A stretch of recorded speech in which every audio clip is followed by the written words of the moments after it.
Hello and welcome to Captain's Drydock, and in the Drydock today I'll be making Captain Kirk's badge from Star Trek The Wrath of Khan, or if you're British, The Wrath of Khan, but I prefer the American version, it sounds better.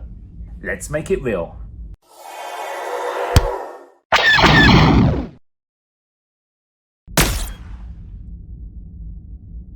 So why did I make this badge? Because if anyone knows my channel and what I do and what I like, I love Star Trek Next Generation, Voyager and Deep Space Nine. But when it comes to movies like the original series, not so much. However, someone reached out to me and asked me to make them the badge from Star Trek The Wrath of Khan. And I thought, why not? Let's give it a go. And you know what? I really enjoyed this project because it was very, very interesting what I found out about this badge. Why The Wrath of Khan? Is it not in other movies? Yes, it is. So you also see it in obviously the movies afterwards and Star Trek Generations. But if you look at Star Trek Generations, this screenshot here, you will see there's a slight difference. Yes, that little pip you see there is now located at the bottom and in the other corner of the badge. So the client, the guy who actually wanted me to make the one from The Wrath of Khan, which is the most popular movie out of the franchise. It is a really good movie. If you haven't seen it, go watch it, especially with the HD version's been released now. So I took it upon myself to actually rise up to the challenge and take this project on. Oh my God, it is such a hard thing to research. Unlike Star Trek Next Generation, Voyager, Deep Space Nine, to actually find good reference pictures of this particular badge is really difficult, because at least the other badges, they appear in auction all the time, and when they're at auction there's lovely pictures, great measurements, but this one, hardly anything that I can find anyway online. Perhaps I've seen like the uniform's been sold with the badge, but no detailed pictures and measurements of the badge itself. However, there was a company called Roddenberry's which actually made really accurate parts, and they made accurate parts because they had the actual props. They took a mold, recast them and sold them. However, that was bought out and shut down. Yeah, it's one of those things, but there are still some great examples out there, and it wasn't until I actually started researching and asking people for any information about this particular badge that I had a few people come out and measured their Roddenberry's badge, which is going to be accurate to the movie version, because obviously it's a copy, it's a direct copy, it's a mold and a cast of the movie version. And I was able from that to be able to actually take that information, extrapolate it and pop it into Fusion 360, and that's exactly how I started to make this. So welcome to Fusion 360, and ta-da! Yes, with just a click of the button, the badge is made. Well, yes it is, you see it here, but there's a lot to it, as you can imagine. I'm going to show you my steps of how I made this, looking at the history, so bear with me. And the first thing I needed to start off with was the picture. Now, when I talk about research, it's so important to get research right. It's almost like foundations on a building. If you don't do the foundations right, the rest of the building is not going to look good. So it's important to get a good picture. Pop it into a 3D package like Fusion 360, and all I did was trace. Now, the first thing I needed to do was work out the component I needed to trace, because this is obviously a separate component, the delta and the bar. So I started with the bar, the base. The second step was to make the sketch. So what you can see here is a direct trace of the picture. Now this has been photographed, so the lens may distort it, the angle of the photographer may distort it, so you have to use artistic license and your best judgment to make sure that this looks correct, because I can pretty much establish that it's got to look machined. So it's equal all the way around. There's no perspective here whatsoever. So you've got the outside, you've got the bar which is extruded, the infamous pip, which you can tell the difference between the Wrath of Khan and Star Trek Generations.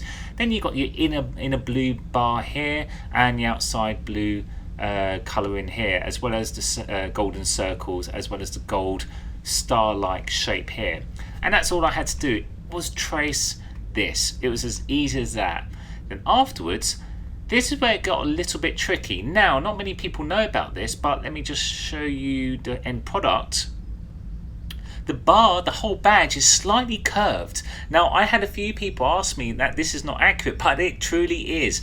If you go into McDonald's or Burger King or Five Guys, you look at their name tags, if they still wear them anymore, they're flat, and you will see it protrudes out because it's flat. It doesn't contour to the body. Now, with a good badge, especially like the ones which they made for Star Trek, there is a slight curve. This goes around the chest, not too much, but very slight.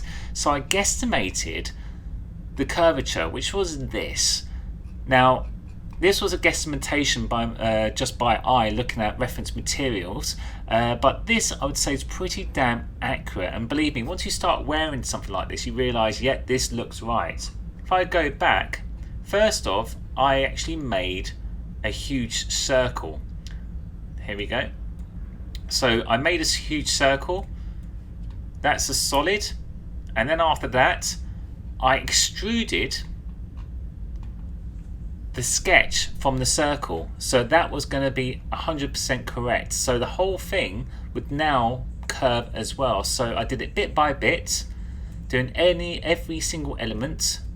So as you can see, extrude, extrude, extrude, extrude, extrude, extrude. In fact, I don't think the term is called extruding.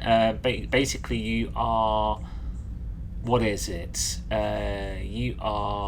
That's it, embossing. So in this particular tool, I'm embossing. So rather than putting a indent into an object, I'm taking it out. And that's exactly what I did with this. And this is a new function in Fusion 360. I think it came out last year, which has been a great help.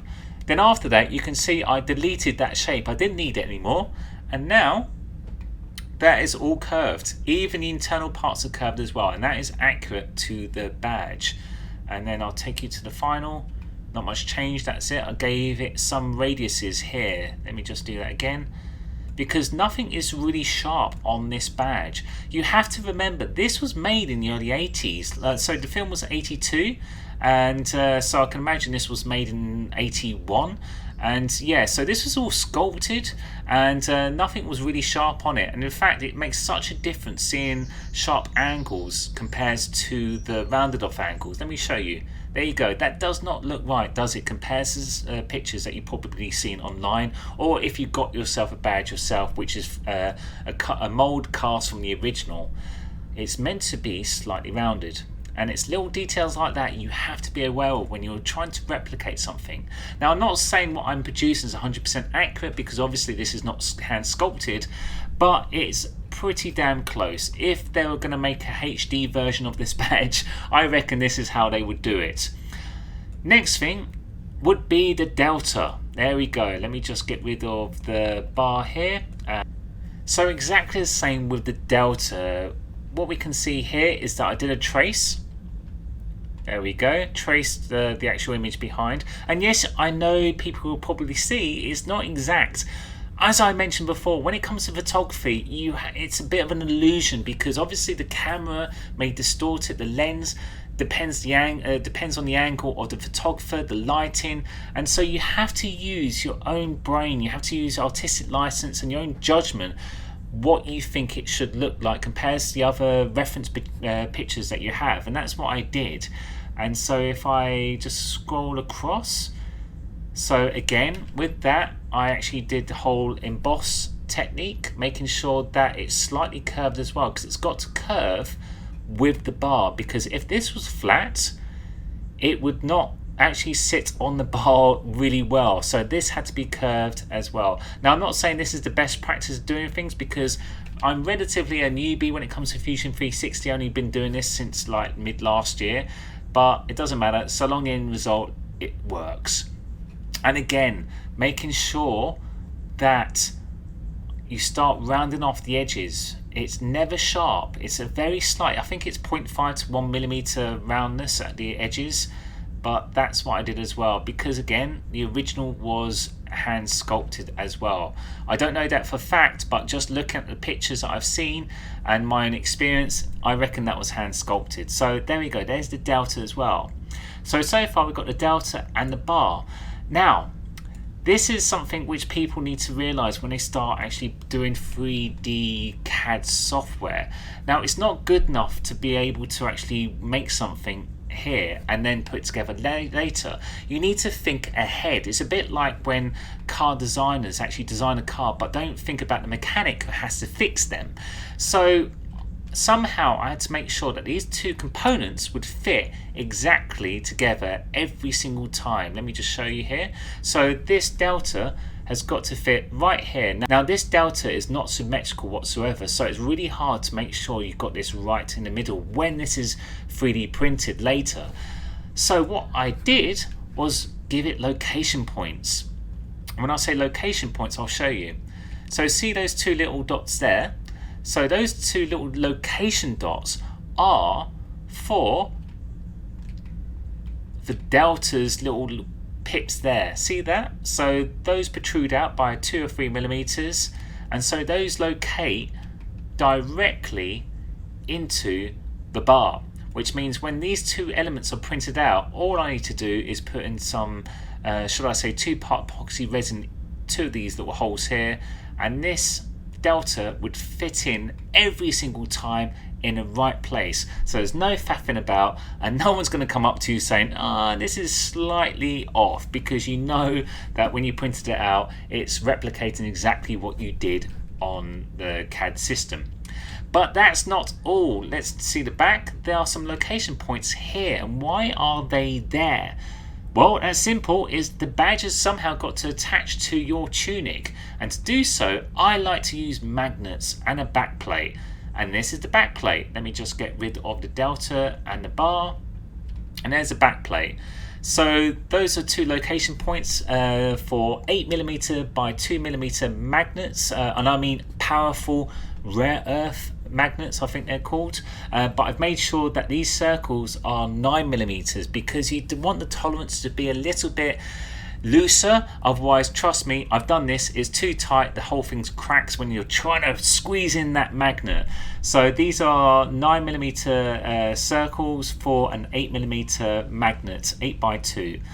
And these little spikes, you may recognize these from other badges you may have seen before. They dig into the cloth behind. Not enough to damage the cloth, but just to grip it, because the last thing you want is walking around Comic Con or your own home and your badge slipping down to your belly button.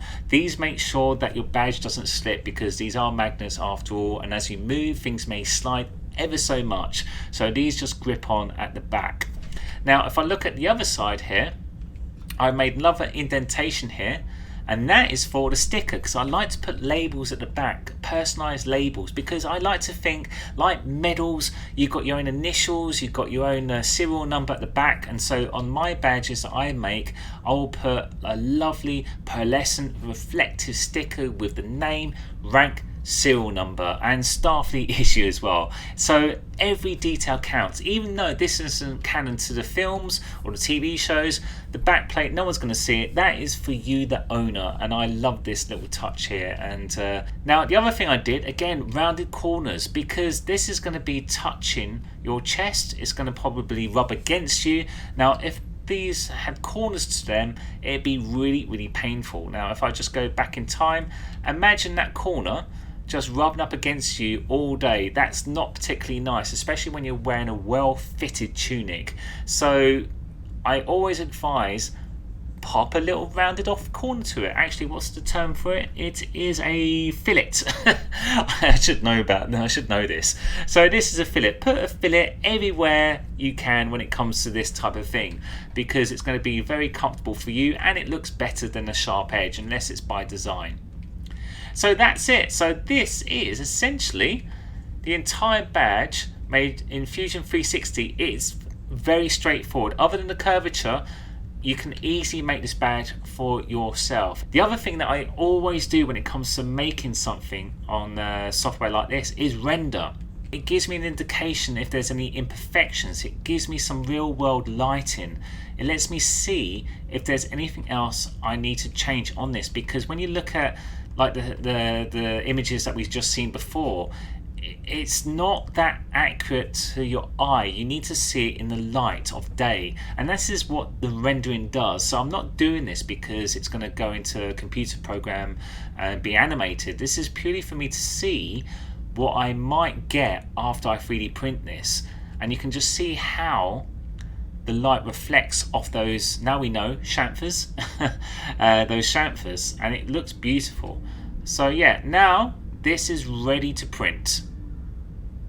Okay, so all I need to do now is pop this on a USB, slot that into my 3D resin printer and get that printed off. Now this will take around about 11 hours to print. Yes, it's a long time, but then again, if you had to do it by hand, it will probably take you a lot of time and it would not be perfect. So this is fine. I'll pop this on tonight and then wake up tomorrow morning and it's done. So I almost forgot, there's a slight detail which is really important to this badge, and that's this here. This is the golden star as I describe it, and this is meant to have a texture. Now I'm not good enough on a 3D package to put organic textures on something like this, because obviously the original was sculpted, so somehow I need to actually do this post print, and I decided to use this stuff. So this is like a liquid putty made by Games Workshop called, as you can see, liquid green stuff, and what it is just a very watered down type of filler, and you can actually apply it and sculpt it in any way you see fit, and this I found would be ideal for this. So I need to put a texture here. You could do it with actually a really thick paint, but I find looking at the reference pictures it's possibly better to do it with this.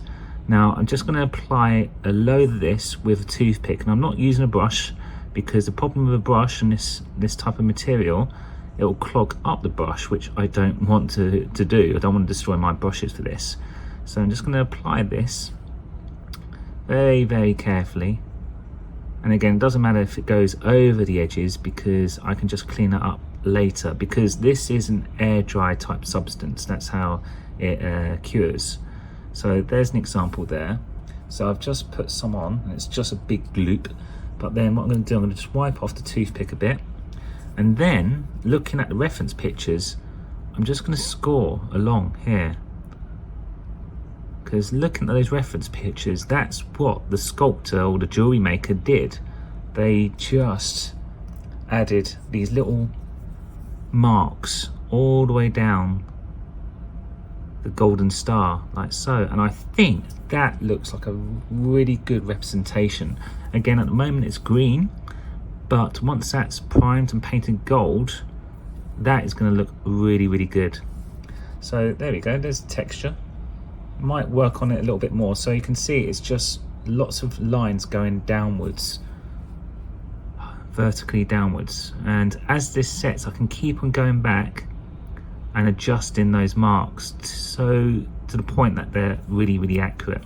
If it has gone over the golden part of the star, I can just scoop it away, and it takes a little bit of time to set. It depends on the humidity and the temperature of your room, but already that is looking pretty good. That's looking really, actually that's really impressive. I'm really impressed with the fact that it looks very much like the one that was originally made for the films. Now I'm going to carry on this, and we'll see what this looks like in a minute. And there we go. So it didn't take that long at all. As you can see, I've been using my thumb to wipe off the residue. Again, it's not that toxic to actually put on your skin, so that's fine. But you can see what I've done here. When it came to the circle, looking at the reference again, there's an indentation on the outside, inside, and a mini circle in the middle.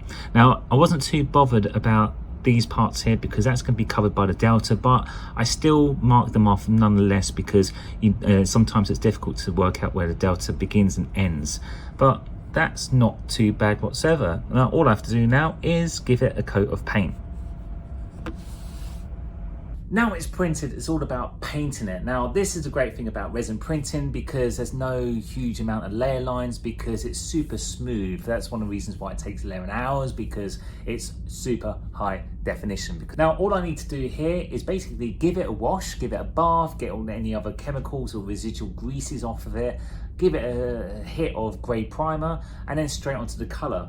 Now the colours are very much gold, as we can actually see for the bar, and then it's bronze for the Delta. And with the Delta, I use Games Workshop colours for this, because there's a massive variety of these colours. You can get them anywhere around the world, and frankly, they're really easy to use. There was the dilemma of the internal parts. Now, I knew the blue, the pastel blue, was accurate, but it's that light, weird lemon yellow that you see inside, because I had a debate with a few people online where someone said, yep, it's meant to be yellow, and someone said it's meant to be white, depending on rank. So apparently, if you're an admiral, it's meant to be a lemon yellow or a light pastel yellow, and when you're a captain, it's white. However, I was also told that was due to lighting, because as we know of lighting, studio lighting, it bleaches out colours. It's never the same. If you've seen actual props